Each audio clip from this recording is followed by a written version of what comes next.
মনে রাখবেন প্রত্যেকটা সেকেন্ডের জন্য আল্লাহকে জবাবদিহি করতে হবে আল্লাহর কাছে।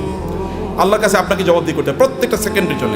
ওয়াল আসরি ইন্নাল ইনসানা লাফি খুসর, মানুষ সৃষ্টিগতভাবে বিপদের মধ্যে আছে। ইন্নাল ইনসানা লাফি খুসর, তবে ইল্লাল্লাযিনা আমানু ওয়া আমিলুস সালিহাত, যারা ঈমান এনেছে, ঈমান আনার উপর ভালো কাজ করছে।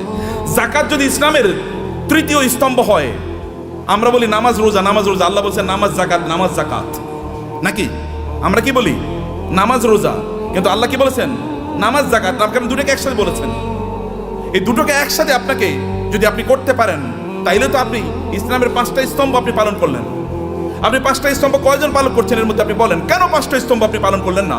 এই 5টা স্তম্ভের উপর তো ঘর নির্ভর করে, এই গোটা ইসলাম নির্ভর করছে 5টা স্তম্ভের উপর। আপনি কেন হজ করতে পারলেন না? আপনি কেন জাকাত দিতে পারলেন না? এই দুটো তো ইসলামের স্তম্ভ। আপনি কেবল নামাজ পড়িয়ে তেলে জান্নাতুল ফেরদৌসে চলে যেতে পারবেন নাকি? নো, অসম্ভব। সবগুলো একসাথে করে আপনি এমন একটা বিল্ডিং বানালেন একটা ইয়ের উপর, পিলারের উপর। এই বিল্ডিং কি পৃথিবীর সবচেয়ে স্থায়ী বিল্ডিং হবে? পিলার একটা মাত্র, যে কোনো সময় ধসে পড়ে যেতে পারে। শুধু নামাজের উপর নির্ভর করলেন, যে কোনো সময় ধসে পড়ে যেতে পারে।